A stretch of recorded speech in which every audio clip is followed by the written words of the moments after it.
할렐루야. 우리 옆에 앞뒤로 한번 인사하면 좋겠습니다. 물론 이제 내일 모레가 정식 그 성탄절이긴 하지만 우리 메리 크리스마스 한번 서로 한번 인사하면 좋겠습니다. 메리 크리스마스. 메리 크리스마스가 무슨 뜻이라고 그랬죠? 제가 볼 때 작년에 말씀을 드렸어요. 메리라는 말은 뭐라고요? 즐거움. 크리스는 그리스도. 그리고 마스는 뭐예요? 마스크가 아니고 마스는 예배입니다. 그러니까 즐거운 마음으로 그리스도께 예배하는 날이 그게 메리 크리스마스. 그런 의미로 다시 한번 앞뒤 좌우로 한번 인사하면 좋겠습니다. 메리 크리스마스. 그러니까 여러분 성탄절은 놀러 가는 날이 아니고요. 하나님 앞에 예배하는데 누구한테 특별히 예배한다고요? 그리스도, 예수 그리스도께 예배하는 날인데 우리가 올해 강림절 이 세 번째 그 세 주 동안에 첫 주에는 예수님이 누구라고 그랬어요? 우리의 신랑이다. 두 번째는 그분은 우리의 주인이다. 얼마나 좋은지 몰라요. 내년에 또 해도 여러분 아마 뭐 괜찮을 것 같아요. 세 번째는 뭐라 그랬어요? 우리의 왕이시다. 신랑이시고 주인이시고 왕이신. 그리고 오늘은 그분이 누구래요? 하나님이시다. 다시 한번 그분은 우리의 신랑이시고 따라하면 신랑이시고 그분은 우리의 주인이시고 그분은 우리의 왕이시고 그분은 우리의 하나님이십니다. 오늘 본문에 그분이 우리의 하나님이로 하나님 2000년 전 베들레헴 마구간에 태어난 그 아기 예수가 그냥 유대인의 어떤 그 가난한 가정에 태어난 한 인간에 불과한 것이 아니라 하나님이셨다라고 오늘 본문 요한복음 1장에 말씀하고 있는데 1절에 우리 한번 요한복음 1장 1절 말씀을 같이 한번 읽어보겠습니다. 시작. 태초에 말씀이 계시니라. 이 말씀이 하나님과 함께 계셨으니 이 말씀은 곧 하나님이시니라. 오늘 1장 1절은 누구에 대한 이야기냐면 예수님에 대한 얘기예요. 그러니까 예수님은 말씀 하나님이십니다. 그런데 그분은 어떤 분이냐? 오늘 우리 주일학교 아이들도 있어서 가급적 쉽고 좀 빠르게 그리고 좀 짧게 하려고 합니다. 2절 말씀, 2절, 3절 한번 같이 한번 읽어보겠습니다. 시작. 그가 태초에 하나님과 함께 계셨고 만물이 그로 말미암아 지은 바 되었으니 지은 것이 하나도 그가 없이는 된 것이 없느니라. 그러니까 이 예수 그리스도는 이 땅에 오실 때부터 존재했던 것이 아니라 태초부터 존재하셨는데 창조주 하나님과 같이 계셨을 뿐만 아니라 그분이 어떻게 하셨다는 거예요? 그로 말미암아 만물이 지은 바 됐다는 게 뭐예요? 만물을 누가 지었다는 거예요? 말씀 하나님. 그래서 우리가 창세기 1장에 보면 하나님이 만물을 지으실 때 뭐로 지으세요? 말씀으로. 우리는 보통 뭐를 만들 때 재료를 가지고 뭘 만들죠. 이번에 뭐 우리 정말 저기 성탄 트리도 있고 이렇게 성탄 꽃 장식도 있고 어떤 재료를 가지고 뭔가를 만드는 게 아니라 하나님이 세상을 만들 때는 뭐로 만드셨다고요? 오늘 그 말씀 하나님이 우리에게 이제 오신 것을 기념하는 날이 우리가 바로 그날이 성탄절이다. 그러니까 여러분 성탄절은 추운 계절에 우리가 있긴 하지만은 그러나 이날이 우리에게 예수님이 어떤 분이신지 오늘만이 아니라 그분은 우리의 신랑이시고 그분은 우리의 주인이시고 우리의 왕이시며 우리의 하나님이신 바로 예수 그리스도를 내가 예배하는 날이 오늘 성탄절이다. 성탄주일 예배다라고 생각하시고 여러분의 그 마음속에 예수님을 모셔드리는 복된 은혜가 있으시기를 주님의 이름으로 축복합니다. 근데 그분이 우리에게 오실 때 오늘 요한복음은 빛으로 오셨다 이렇게 말합니다.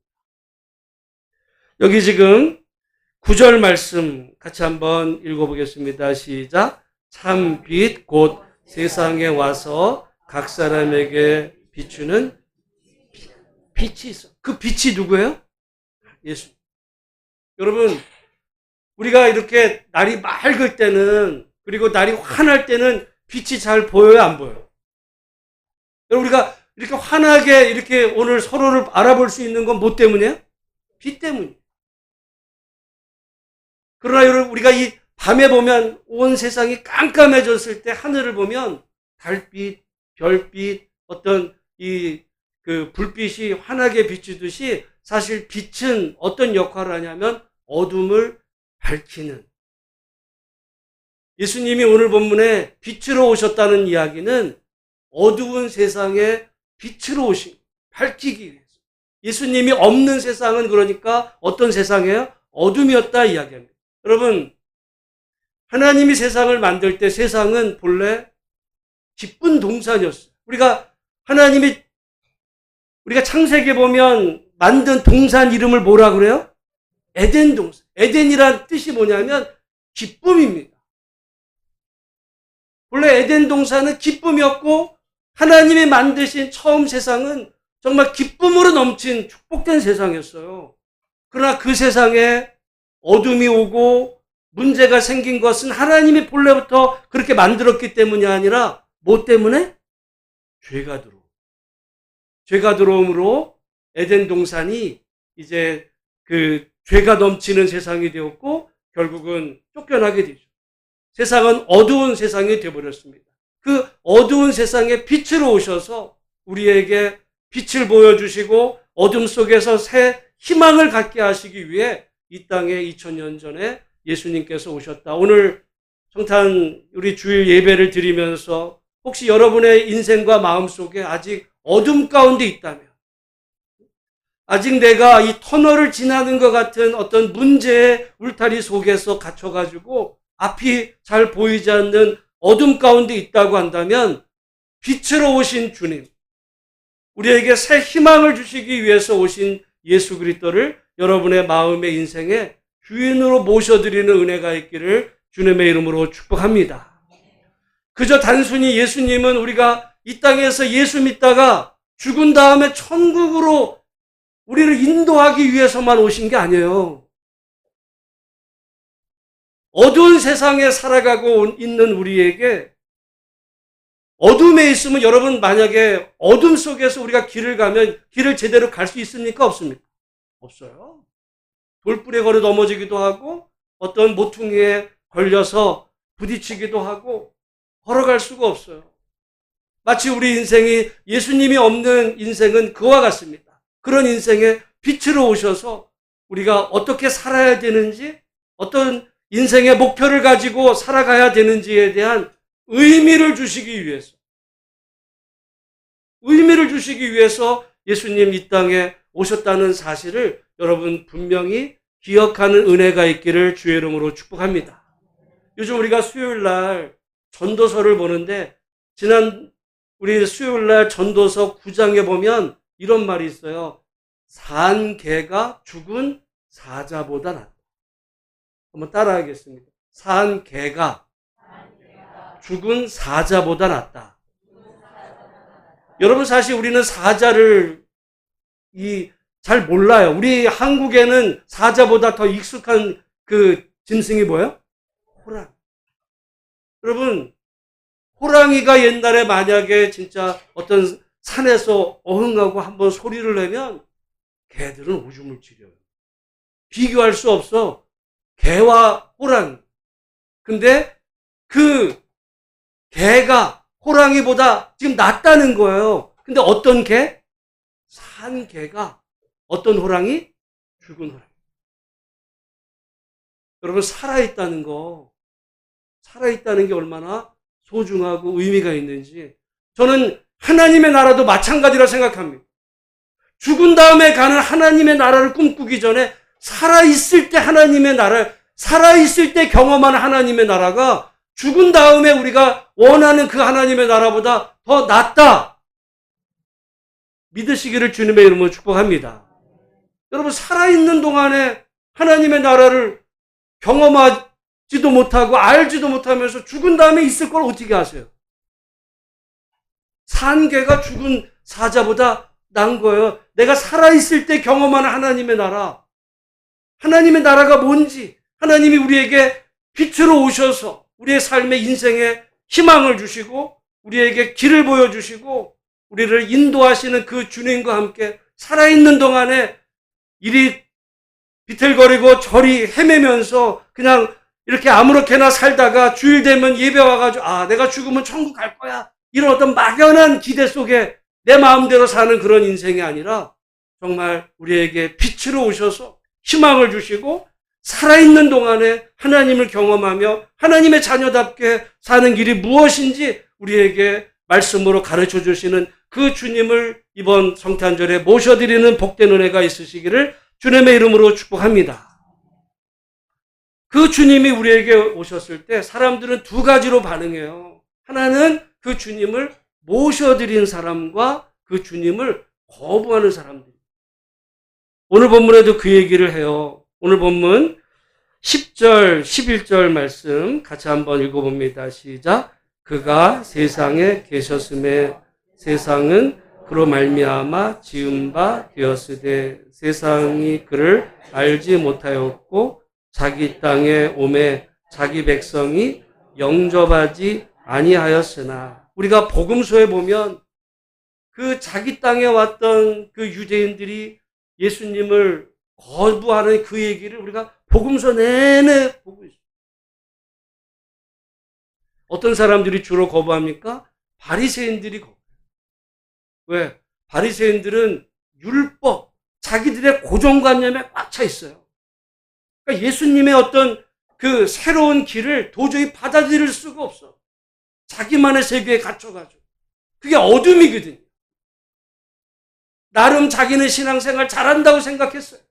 자기들이야말로 참된 하나님의 백성이라고 그 의로운 백성이라고 생각했지만 어둠에 갇힌 거예요.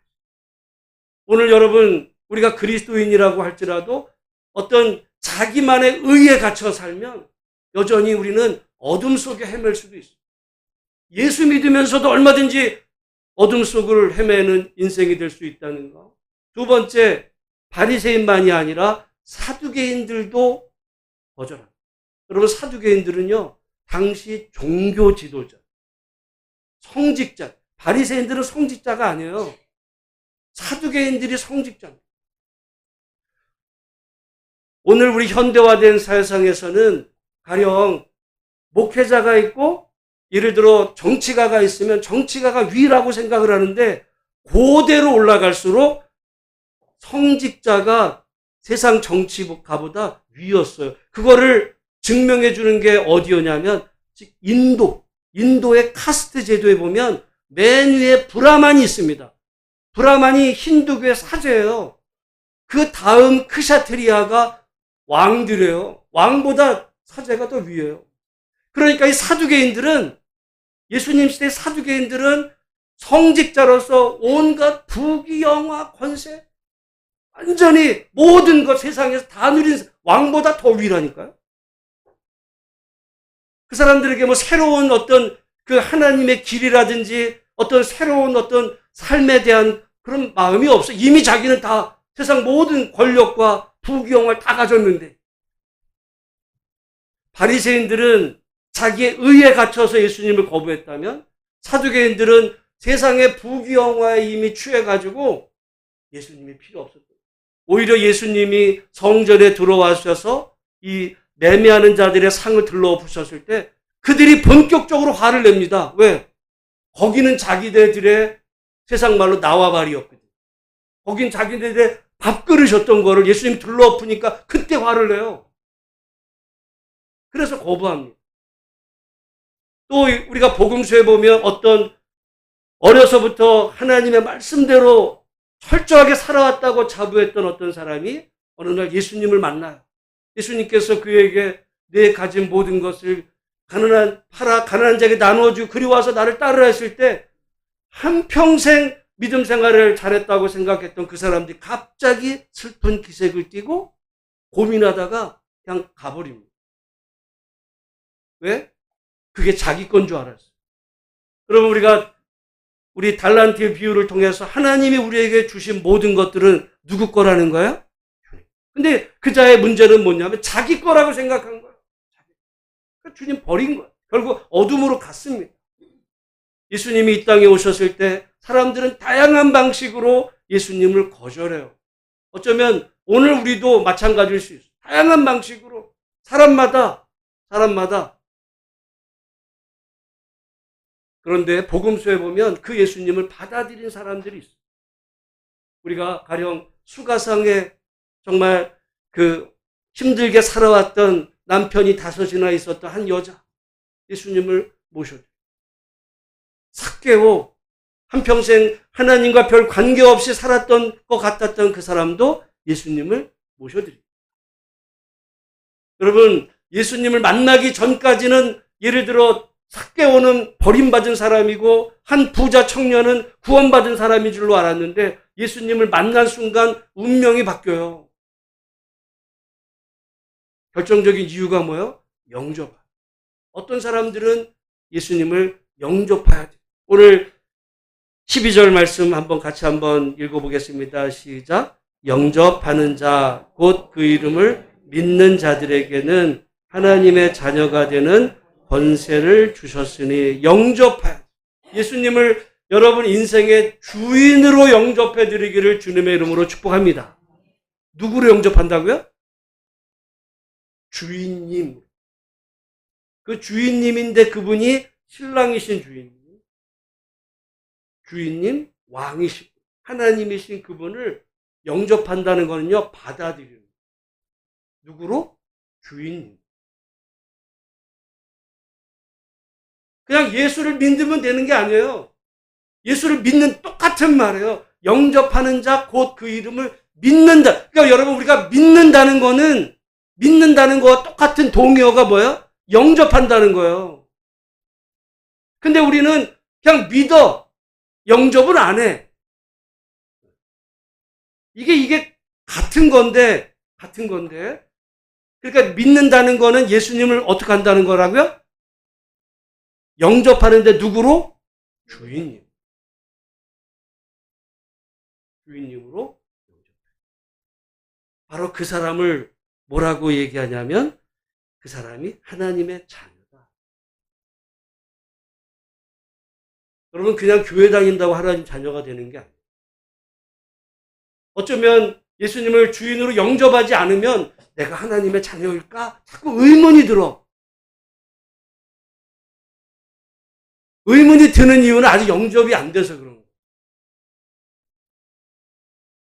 모쪼록 이번 성탄의 계절에 예수님을 여러분 인생에 주인님으로 영접하여 드림으로 나는 하나님의 예수님의 자녀이고 그분의 신부이고 그분의 종이고 그분의 백성이라는 사실이 여러분의 마음속에서 믿어지고 입으로 고백되어지는 복된 은혜가 있으시기를 주의 이름으로 축복합니다.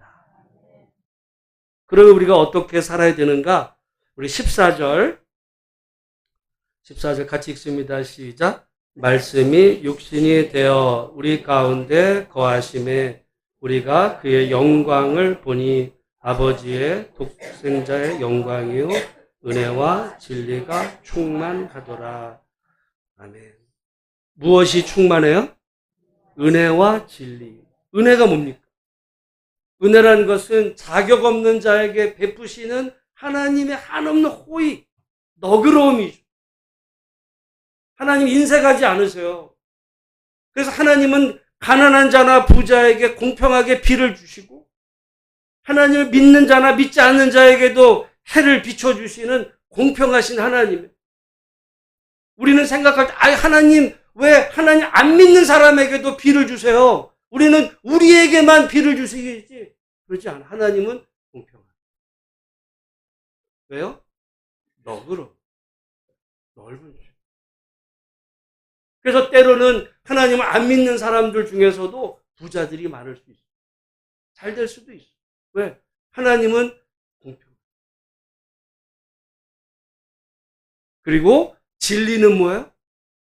거짓이요. 여러분, 너그럽되 거짓이요. 이 두 가지가 사실 같이 가기가 쉽지 않습니다.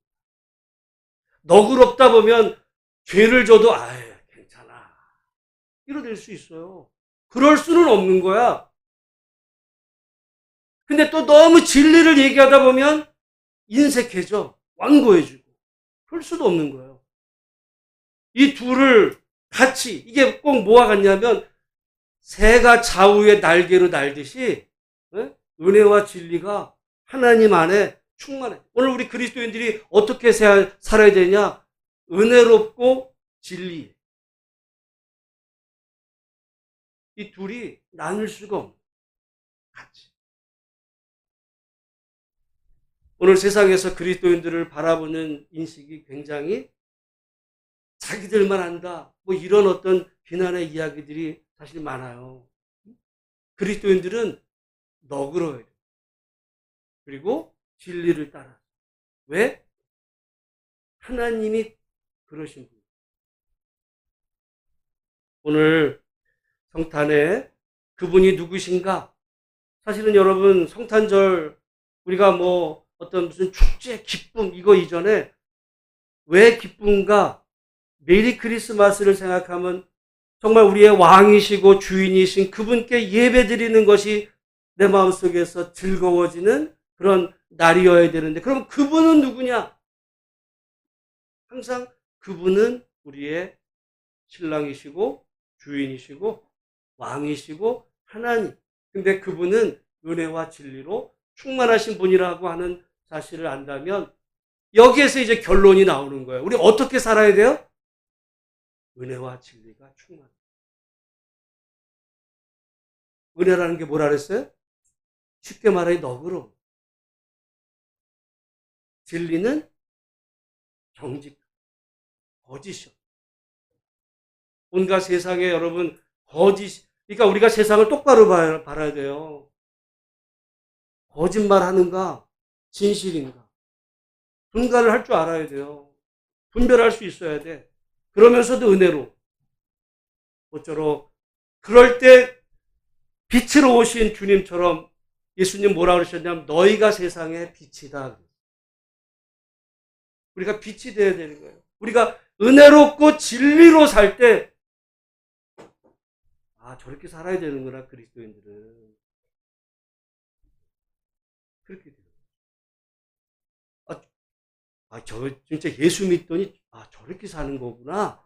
이런 빛으로서 우리가 살아야 되는데 그냥 어둠에 헤매면서 그냥 예수님만 믿다가 그냥 죽으면 천국 갈 거야. 이거는 예수님이 말씀하신 적이 없어요. 그건 복음이 아니에요. 가짜. 참복음은 진리이신 그분 은혜로. 여러분 그래서 이 어두운 세상에 빛으로 살아가는 복된 은혜가 우리 모두 가운데 있어지시기를 주의 이름으로 축복합니다. 기도하겠습니다. 하나님 아버지